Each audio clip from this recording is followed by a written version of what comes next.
balikan ang ating text in 1 John chapter 5 verse 4 hanggang verse 5. Basahin ko po sa Tagalog.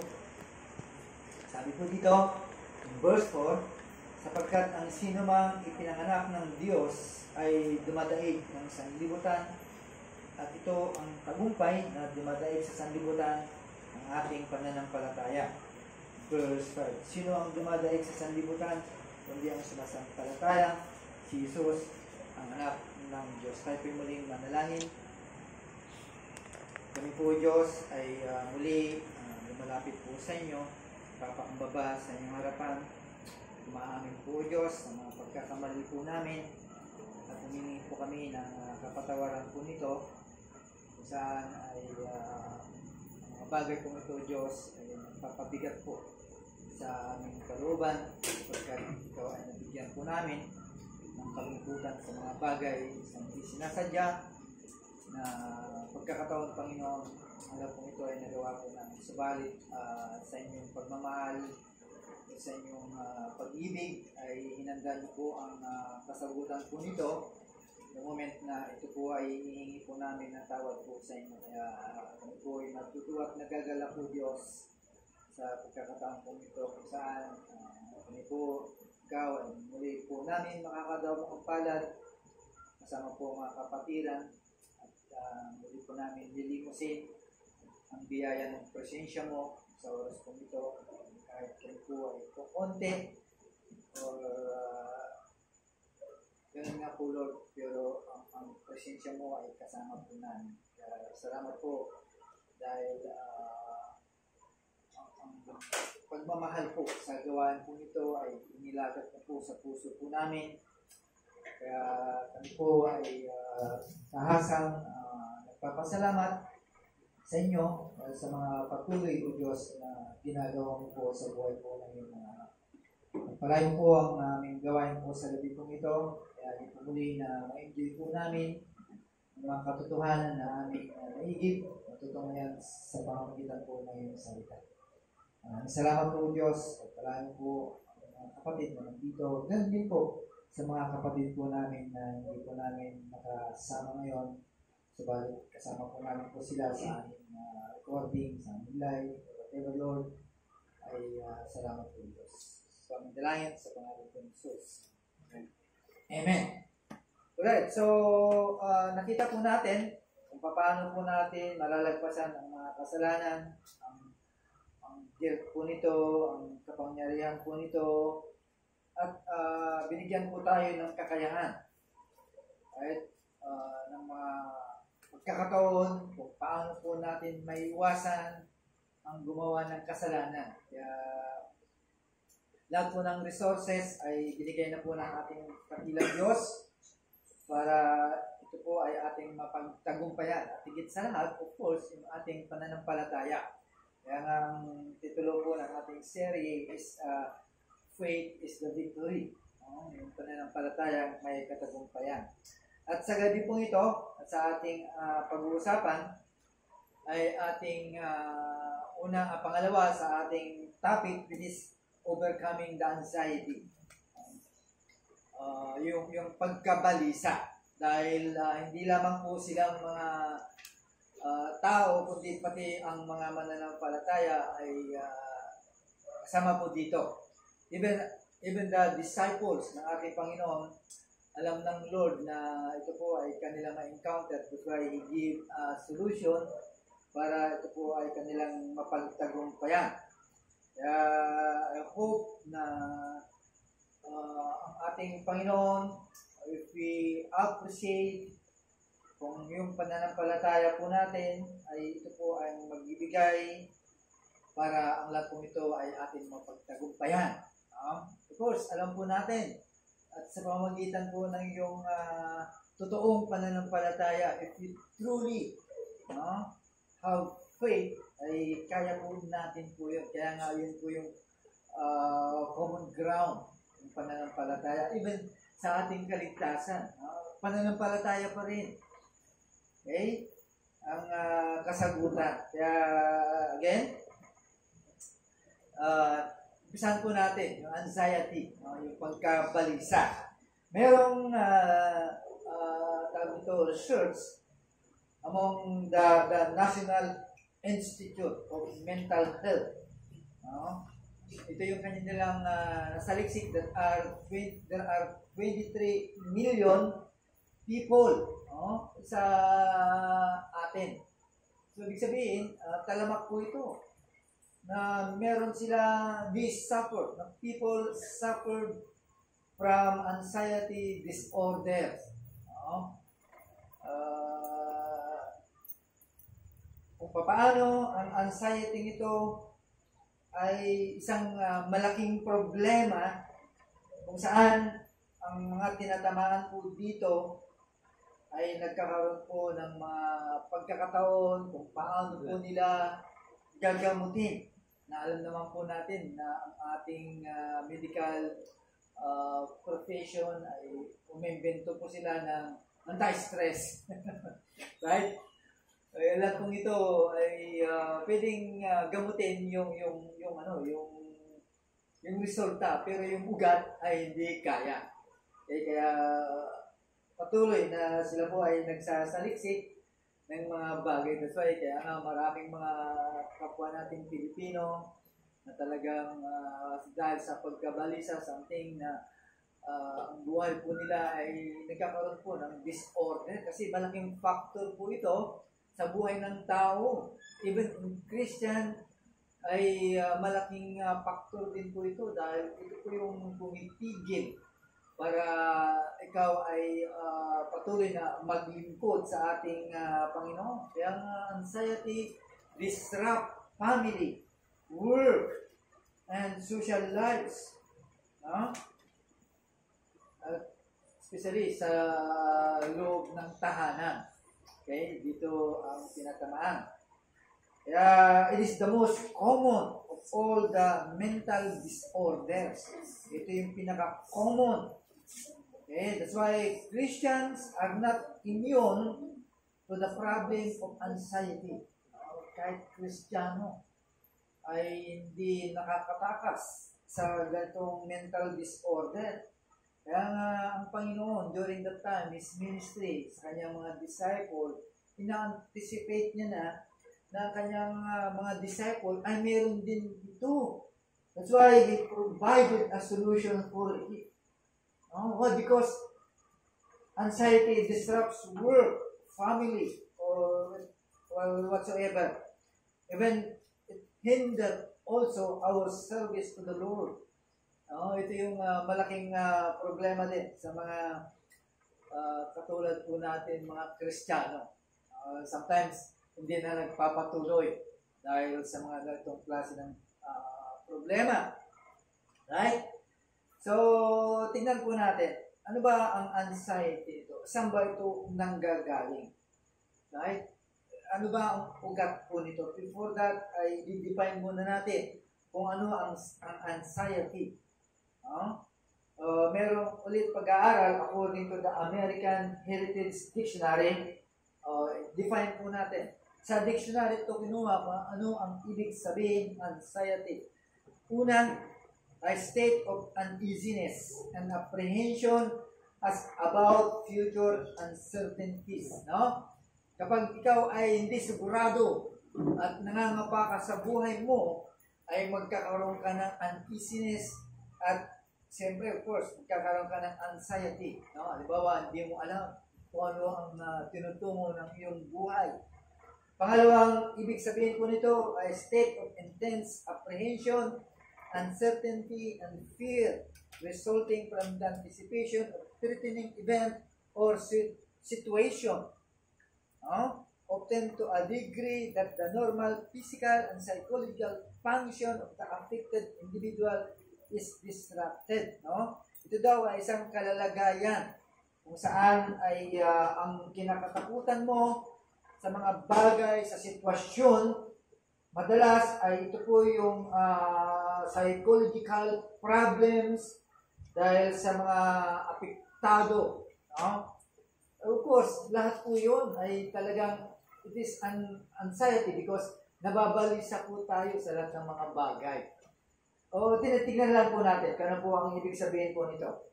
According to the National Institute, no, yung grupo, define po nila kung ano yung mga klase ng anxiety. No? There are many kinds of anxiety.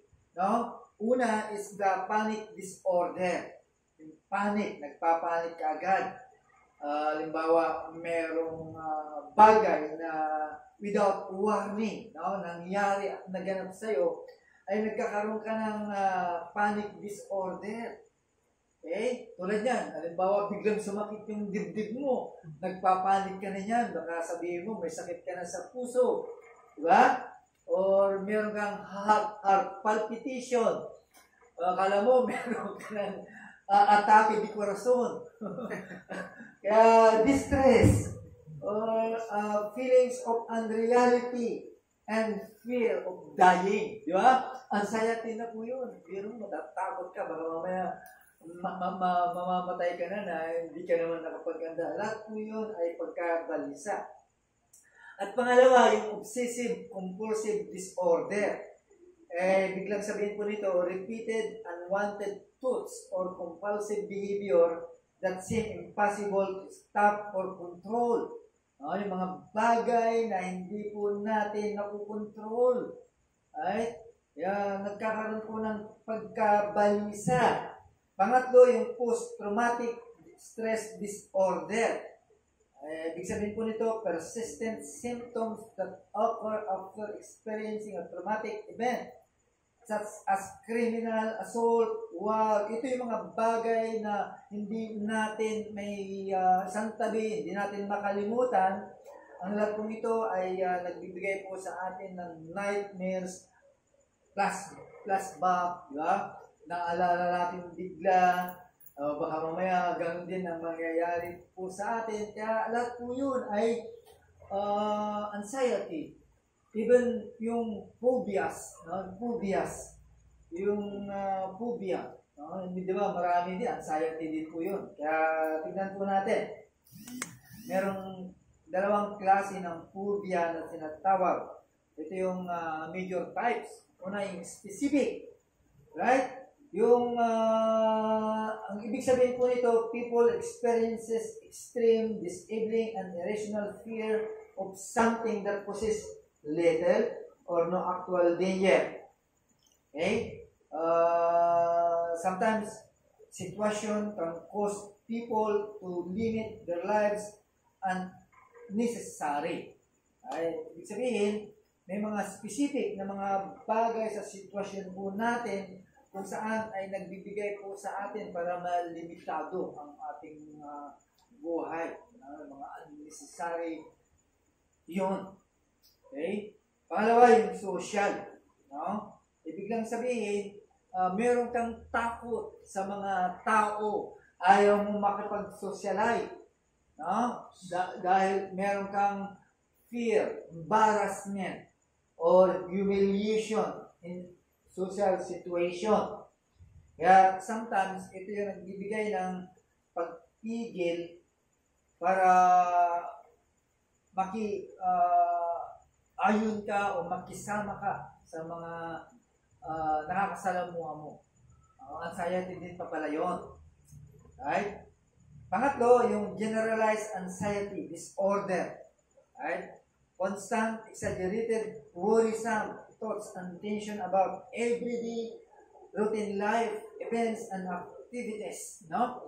Lahat po ito ay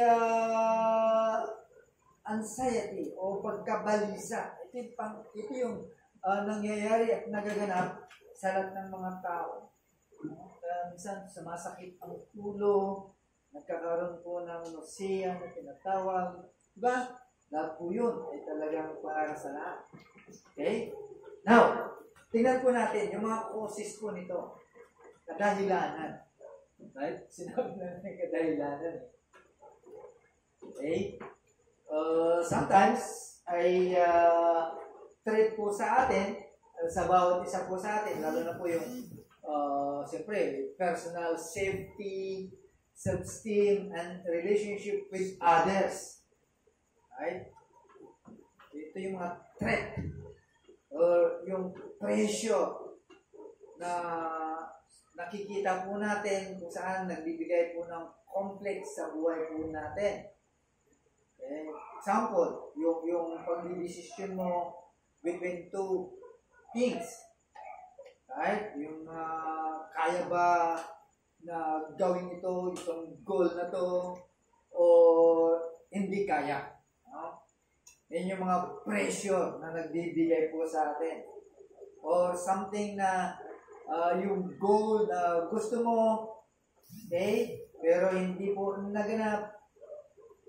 Or ito ba ay tatanggapin ko or hindi.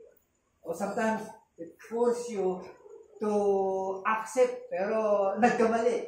Di ba? Sometimes ganun po tayo. Sige, bahala na. Kukunin ko na lang, tatanggapin ko. And then, pinagsisisihan. Okay?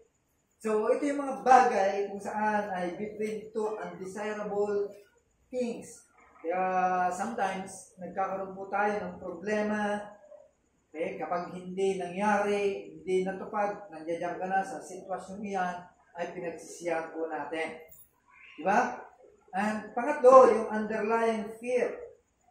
Okay? Yung mga failure, yung pagbagsak. Or bakit hindi ako nagtagumpay sa mga bagay na inaasam ko. Or sometimes, rejection, intimacy, or conflict. Okay? Ito yung mga underlying fear. Yung sickness, death, loneliness. Okay? So ay, pag sa pinaka-conclusion po noon, ay sasabihin po natin, ang buhay po natin is meaningless. No? That po yun ay anxiety. Okay? Kaya nagkaroon ng modern treatment for anxiety. Di ba? Ginamot po yan. Lalo na sa medication. Gumamit po sila ng mga relieving symptoms. Kaya gumawa po sila, sabi ko nga, anti-stress, no? Antidepressants. Yun yung inimbento po nila. Okay? Although this is a trial and error, para lang makita po nila kung ang medisinang pong ito ay epektibo sa tao na meron po nito. Okay? Actually, yung anti-stress pong yun ay trial and error lang naman po yun. So, paano makakatulog po yun? Siguro, patutulogin ka lang o pababaliwin ko lang. Pababaliwin ka para makalimutan mo na yung problema. Although, meron siguro ganun ang epekto po nun, di ba? Yun po yun eh. Hindi naman talaga sakit po yun eh. Kaya yung inimbento nila, something na talagang bibigyan ka ng pagkalimot, something na merong ginagawang gamot yun sa isipan mo. Yan yung medication until now, ay talaga naman hindi pa sila nakaka-invento, wala pang totoong gamot. Right? Kaya yung anti-stress tablet, hindi na naging mabenta po yung stress tab. Diba? Wala na bumibili nun. Kaya yun na rin sa market. Right? So, pangalawang treatment na ginawa ng tao, it is yung psychotherapy. Diba? Ito ay naging sikat po ito. At mayroong dalawang klase po nito kung saan ay nagiging epektibo din po ito in treating anxiety disorders. Naging epektibo rin po ito. Una, yung behavioral therapy. Ba? Nakakarinig na po kayo, no? Ito yung ay pilit na pinapalitan yung action through technique. Narinig na po natin po ito. Okay? Such as diaphragmatic breathing. No? Kapag may problema ka, na-stress ka, uminga ka lang ng malalim. Saka mo ibuga ng malakas. Di ba? So sometimes, nakakatulong po ito. Or through gradual exposure to what is frightening. No? Kailangan i-expose mo iyon. Ipakita mo kung ano yung mga bagay na nagbibigay po sa iyo ng pagkabalisa. At ito ay ginawa po ito. No? Yung pangatlo, yung cognitive ba to? Oh, yeah. Behavioral therapy. Tinuturuan naman dito ang pasyente para maintindihan niya kung ano yung iniisip. Okay? Yung pattern of thinking para makapag-react ka agad sa mga sitwasyon na nagbigay sa iyo ng anxiety. Kaya pinapractice po ito. Kailangan mabigyan mo ka agad ng reaction sa isipan mo. Right? Kailangan, halimbawa, kasi may anxiety ka, wala kang pera. Anxiety po yun. Tuturuan ka na yun. No? Sabihin mo lang, meron. Okay, may pera ako. So, ibig lang sabihin, kinokontra lang po yun. No? So, tandaan po natin mga kapatid, treating anxiety with medication, right, can only relieve symptoms. No? Na gumagaling yung mga sintomas, pero does not deal with the causes of anxiety. Hindi nauugat kung ano yung problema. So, ibig lang sabihin, ang lahat kong ito ay puro ordinaryong panggagamot lang. And after that, na mawala yung symptoms at hindi na ugat, ay babalik at babalik din po yun. Right? Kaya, ano ang dapat gawin? Sabi naman ng ating text ay ito, overcoming anxiety through faith in Jesus. Right? Kayo, may mga anxiety pa ba kayo? Meron pa rin, di ba? Sabi ko nga, hindi naman immune ang Kristiyano. Pero ito yung kahalagahan po nito. Bakit napakahalaga to overcome anxiety? Sa ating mga Kristiyano, sa mga kapwa nating mga Pilipino, we can help them para maibsan ang kanilang pagkabalisa. Why very important to overcome anxiety? Certainly because of how it affects our lives.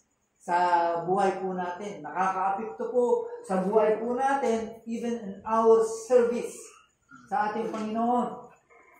Okay? And, hindi lamang po yun. It is also reflection. Right? Reflection of your faith. Little faith. No? Reflection daw ito ng maliit na pananampalataya sa buhay ng isang Kristiyano. Di ba? Tulad yan. Nag-aalala ka sa pagkain o yung mga bagay na dadamtan mo. Ito yung dapat, hindi na ito problema ng Kristiyano eh. Okay?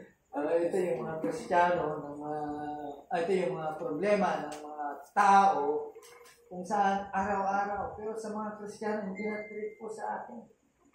So kapag ang dito natin ma-determine, no? Kapag ang isang Kristiyano nagkaroon ng anxiety sa buhay, ito yung katapusan ng pananampalataya. So, if anxiety begins, it is the end of faith. Right? And the beginning of true faith, it is the end of anxiety. Ano lang, magkukontrahan lang po yung dalawa. Kaya kapag meron kang anxiety, buti nga, little faith, hindi. It's the end of your faith. No? Katapusan daw ng ating pananampalataya. Samantalang sa salita ng ating Panginoon, ba't ka nag-alala kung ano ang kakainin mo sa ngayon at ano yung susuot mo? Diba? Sabi ng Bible, okay, kung nga yung ibon sa parang ay pinapakain ng Diyos, pinapakaya anak ng Diyos. Right? So, ito yung katotohanan. Right?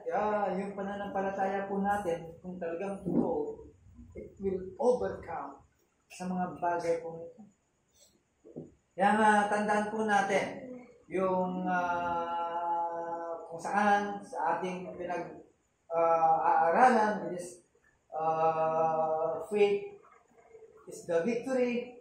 Tandaan po natin, through faith in Jesus, ano yung mga nakasama po dito. Bakit meron kang totoong pananampalataya? Why? Because you have the strong conviction or trust who Jesus is. Diba? Yun yung text po natin. Sino ba ang Diyos? O sino ba si Jesus? Okay? Siya yung anak ng Diyos. Matthew chapter 16 verse 16 ating basahin. No? O, pakibasa, Brother Joshua.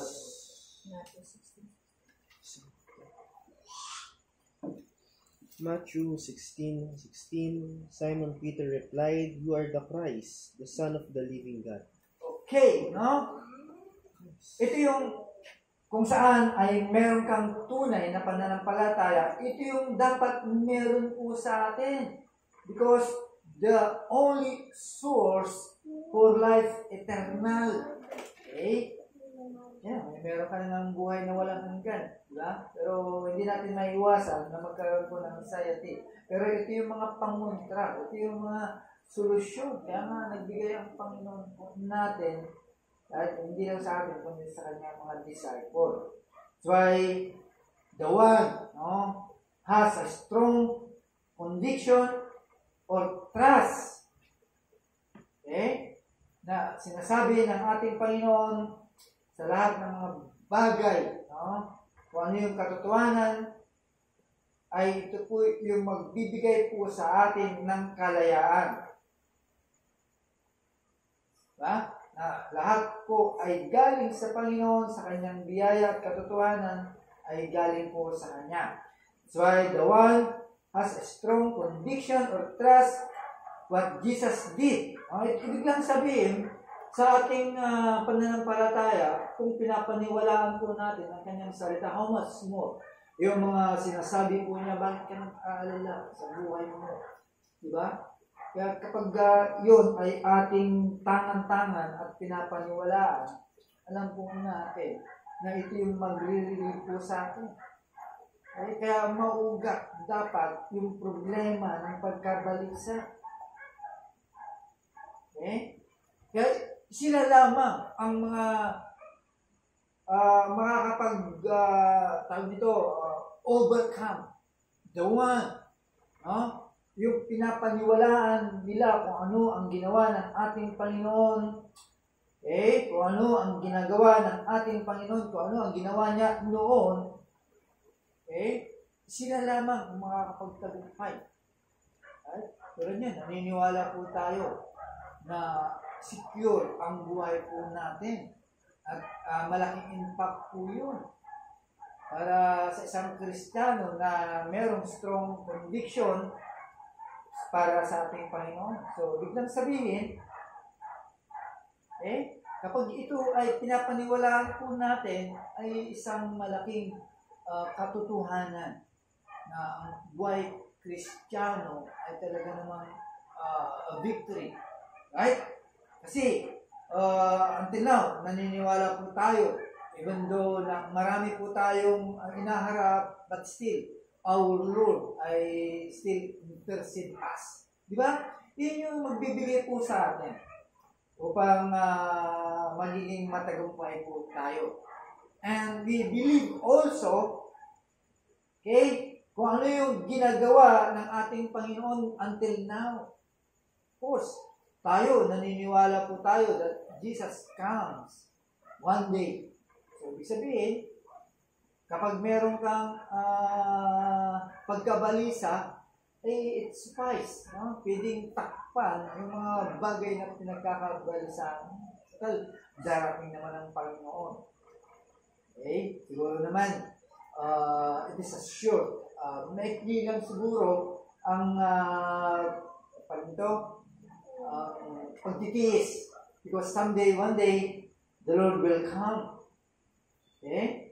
At alam naman po natin na tayo po ay maibsan sa lahat ng mga bagay. Kaya yung pananampalataya mo yan, yung klase ng pananampalataya ay nabuugat lamang sa salita ng Diyos. Kaya nga yung pananampalataya po natin, the more we take the Word of God, the more.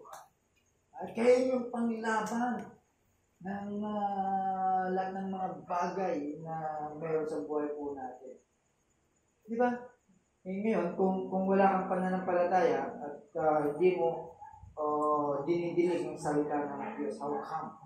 Right? Bibigay po tayo kasi ito lamang ang pangsangga po natin sa mga bagay na nagkakaroon sa buhay po natin. Kaya, if you want, to overcome, okay, kung gusto mong meron kang victory course, okay, take the word of God. Okay? Dahil yan po yung ating kalasa. Now, isa rin po ang nagbibigay tulong po sa atin to deal with anxiety through His teaching. Yung mga itinuturo ng ating Panginoon. Di ba? Lahat po yun, we have to take it. Now, in Matthew chapter 6, verse 25 to 32, the Lord provide a providential love and care sa mga Kristiyano, sa mga mananampalataya. At ito po, para ma-deal po natin at mapanalunan po natin ang mga anxiety po ito. In Matthew 6:25 to 32 reminds us. Basahin po natin. Pakibasa, Brother Mark. Matthew 6:25 hanggang 32. Verses 25 to 32. Therefore I say unto you, take no thought for your life, what ye shall eat or what ye shall drink, nor yet for your body what ye shall put on. Is not the life more than meat, and the body than raiment? Behold the fowls of the air, for they sow not, neither do they reap, nor gather into barns, yet your heavenly Father feedeth them. Are ye not much better than they? Which of you by taking thought can add 1 cubit unto his stature? And why take ye thought for raiment? Consider the lilies of the field, how they grow. They toil not, neither do they spin. And yet I say unto you that even Solomon in all his glory was not arrayed like one of these. Wherefore if God so clothed the grass of the field, which today is, and tomorrow is cast into the oven, shall he not much more clothe you, O ye of little faith? Therefore take no thought, saying, what shall we eat, or what shall we drink, or wherewithal shall we be clothed? For after all these things do the Gentiles seek, for your heavenly Father knoweth that ye have need all of these things. Right. The Bible reminds us that who provides body and life, yung Diyos na lumikha ng katawan ng tao at buhay, how much more? Okay? Yung pangangailangan nyo. Right? God can provide. Di ba? Ipinapakita lamang po dito na kapag meron tayong pagkabalisa, of course, we believe in the Word of God at naniniwala po tayo na walang imposible sa Diyos. Kung kaya nga niyang gawin yung mga imposible na bagay, how much more yung mga pangangailangan pa natin. Right? Kung saan ang Diyos ay provide niya rin ang pangangailangan po ng mga lumilipad. How much more the needy of His children. Diba? Ito din po yun. So, if worry can make us grow taller, how can it affect the future? Okay? So, biglang sabihin, alam po natin, right? Kung ikaw ay nababalisa sa lahat ng mga bagay, ay alam ng Diyos, no? God is mindful, okay, sa lahat ng mga bagay.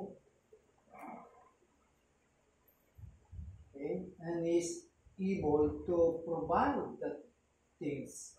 Diba? Lahat po yun ay kailangan po natin. Kaya siyempre, through means, no? Biyaya niya, lahat po yun ay ibibigay po sa atin ng Diyos. Okay? Di lamang po yun. Kung tama po yung paglaga ng priorities mo sa buhay. At katulad ng sinabi ng Matthew chapter 6 verse 33, unahin mo muna ang katwiran ng Diyos. Diba? Of course naman, ginagawa po natin po yun. That's why alam po natin. That's why we are praying every day in our life that bahala ang Diyos magpuprovide. Right? Eh, hindi naman yung basta na lang ibibigay sa'yo. Of course, bibigyan ka ng kalakasan, health para gawin. Kasi sometimes, parang ano na lang, one tamad na lang. Hintay na lang bumagsak. Hindi naman siguro ganyan ang Panginoon. Right? So, ibig sabihin, ang kaharian ng Diyos, ang kanyang katwiran sa buhay po natin, ay napakahalaga po ito. Right? That's why, no na nga yung kaligtasan po natin, after yung kaligtasan, siyempre, gumagawa pa rin ng Diyos. Diba? Alam na naman, pababayaan po tayo. Kaya, ang pinakamahalaga sa lahat, yung kanyang kaharian, yung kingdom rule, no? Yung kung ano yung nais niya sa buhay po natin. Okay? Yan yung pinakamahalaga sa lahat. That's why we must put Him first. Unahin mo natin ang Diyos. Okay? At bahala na ang kasunod. Diba? Bahala na ang Lord. Okay? Di ba, ganun din po ang sinabi po ng ating Panginoon nung yung dalawang magkapatid na si Martha at saka si Mary. Mga balisa yun, di ba? Balisa sila. Okay? Sa paghahanda dahil darating or something na kailangan. Pero ang sabi ng Panginoon, one thing is needed. There's only one thing is needed. Okay? Yung unahin mo ang kaharian ng Diyos. Okay? So, hindi lamang po yun. Okay? May mga limitasyon din kasi tayo bilang mga Kristiyano. Why we have to reveal.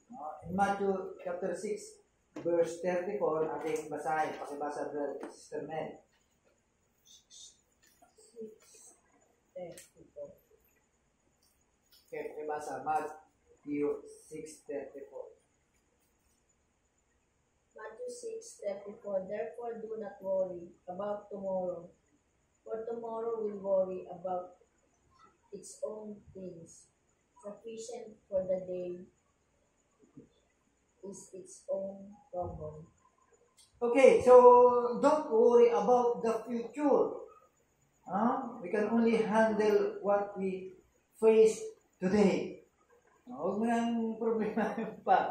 Hindi mo pa nga nakikita kung anong magaganap. Yung problema pa natin, dinatagdag po natin sa ating isipin. Kaya sometimes, nag-burn out, no? na stress talaga, at balisa, anxiety. No? Don't worry. Ikaw, kung talagang mananampalataya po tayo, alam po natin na ang future po natin is good. Today is enough. Sapat na po yun. That's why, tandaan po natin, kung talagang ikaw ay mananampalataya in keeping what Jesus taught, ay talaga namang gagawa at kikilos ang ating Panginoon. Diba? Ngayon, kung nag-aalala ka at hindi mo inaalintana kung anong mga pangako ng Diyos, ay talagang lulubog ka. Okay? Mababurn out po tayo. Okay? Magkakaroon ka na talaga ng anxiety.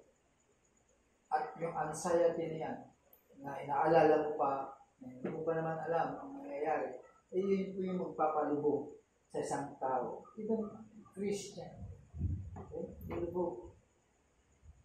Okay?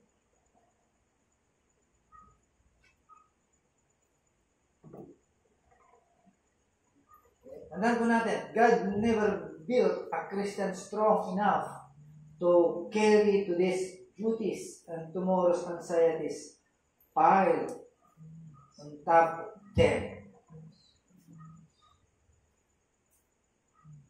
Diba? May mga kasabihan. Now, when we truly accept what Jesus taught, right? Kung talagang pinapaniwalaan natin at sinasampalatayanan po natin yung mga itinuro ng Panginoon, yung mga sinasabi niya sa kanyang salita. Right? Maraming mga paraan, kadahilanan ng anxiety ay ating mapapagtagumpayan. Yan po ay mapapala. Right? Kasi balik po tayo sa ating text. Diba? Even in our faith, we have the victory. Right? Right. Another is, Jesus helps us to deal with anxiety through His action. No? Yung ginawa ng ating Panginoon. Okay? Yung ginawa niya na nakaraan para sa iyo, para sa atin. Ano ba yung ginawa niya ng ating Panginoon? Tingnan po natin kung anong ginawa ng Panginoon. By dying on the cross, He has paid the full price for our sin. Right? Any guilt, okay, or any anxiety about our guilt, past action, lahat po yan ay pinatawad ng Panginoon. Kung yun pa yung anxiety mo, di ba? Right? Sabagay, sa atin, tayo, wala na po tayo noon because yung patawaran ng ating mga kasalanan, okay, ay nawala na parang na sa atin. Kaya hindi na ito dumadagan sa konsensya mo. Sabi po, anxiety po ito. At ibinigay po yan sa iyo bilang sa mananampalataya. Right? Ano pa yung mga ginawa ng ating Panginoon? Yung binuhay niya yung mga patay. At dito ipinakita niya, dinemonstrate po niya ang kanyang kapangyarihan over death. Right? Even ensuring our own resurrection. Okay? Di naman po yun. Yung pinakawalan po tayo sa bigat at takot sa kamatayan. So, ibig na sabihin, yung past action ng ating Panginoon, it relieves. Bibigay po sa atin ng katagumpayan. Right? So, how come Christian, paano magkakaroon po ng anxiety? So, kung yung mga pangangailangan lang, mga problema lang, hindi na siguro trigger po sa atin po yun. Right? Mabigat lang na merong anxiety, of course, yung mga tao na walang pag-asa. Kasi wala silang Kristo. Pero sa atin, although hindi tayo immune po dyan, pero we know, okay, alamin po natin, at alam na po natin that through your faith ay kakaroon po tayo ng katagumpayan. Now, yung ginagawa niya ngayon, right? Yung ginagawa niya ngayon, tandaan po natin, even na kahit hindi natin nakita at nakaharap ang Panginoon, alam po natin na ang Lord sa kanyang kinalalagyan is interceding us. Nag-i-intercede ang Panginoon. Parang meron tayong high priest. Okay? At gumagawa at kumikilos ang ating Diyos to find mercy and grace kung kinakailangan. Imagine yung kanyang ginagawa. Tapos, ikaw naman, tayo naman ay halos hindi na makapaglingkod because we have the anxiety. No? Samantalang God provide everything. No? Alamin lang po natin, hanapin lang natin yung kanyang awa at biyaya. Okay? Marami nang binigay sa atin ng Panginoon. Hindi lamang po yung nag-i-intercede po siya. Of course, He provide also the avenue of prayer. Ibinigay din niya po yun. Para ma-dispel yung ating anxiety through prayer. Kaya nga, binigay niya yung Philippians 4:6-7. Diba? Pakibasa nga, Brother Diyos. 7:4-6. Chapter 4, verse 6-7. Philippians chapter 4 verse 6 to 7. Be careful for nothing, but in everything by prayer and supplication with thanksgiving, let your requests be made known unto God.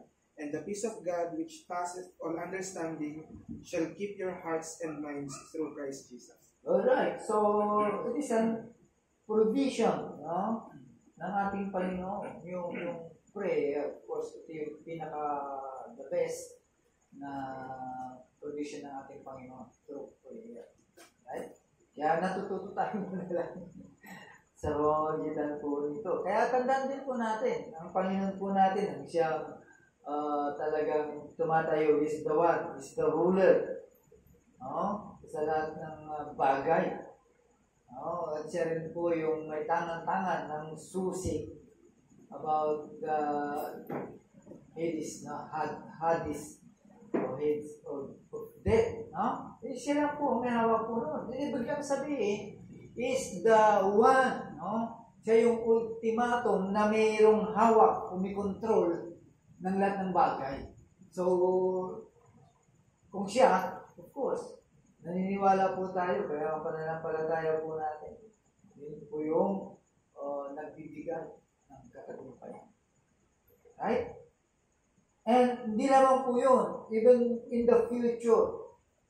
Di ba? Okay? Nangako ang Panginoon na hindi tayo pababayaan. Right? Nangako ang Panginoon na hindi kanya pababayaan. Never forsake you. Never forsake us. Or, He promised, no? He promised that one day, kasama ka niya. So, all of this ay magbibigay po sa atin para mapagtagumpayan po natin ang anxiety. Kaya, sino ang makakapagtagumpay po nito? Of course, kung sino yung merong pananampalataya. Okay? Kay Kristo. Okay? The one who believes what He has done, is doing, and will do. Okay? At ito po yung magbibigay po sa atin to overcome the causes of anxiety. Okay? Yan lang, siyempre, ipagkatiwala po natin sa Kanya because He controls everything. Diba? Ngayon, kung hindi talaga, ay walang magagawa ang Panginoon. So, nagbigay ng paraan ng ating Panginoon. Of course, nasa atin na po yun. Ito po ay gagamitin po natin. Okay? Kaya dapat yung ating pananampalataya para ma-overcome po natin ang anxiety, to possible to overcome anxiety through faith in Him, which comes through the Word of God, but by the peace of God, which comes through Jesus Himself in prayer. So, now, if we are willing, okay, of course, willing po tayo to take heed. No? Kung ano yung mga sinasabi po ng Panginoon, kung ano yung mga tinuro po niya. And so then, faith is the victory. Right? Kung yun ang ginawa po natin. Okay? So, faith is the victory in overcoming even the anxiety in our life. Okay? Una, kasalanan. Ngayon, yung mga pagkabalisa naman. Di ba? Wala nang ibang makaka-overcome dyan. Kundi, siyempre, of course, yung mga naniniwala na kay Kristo.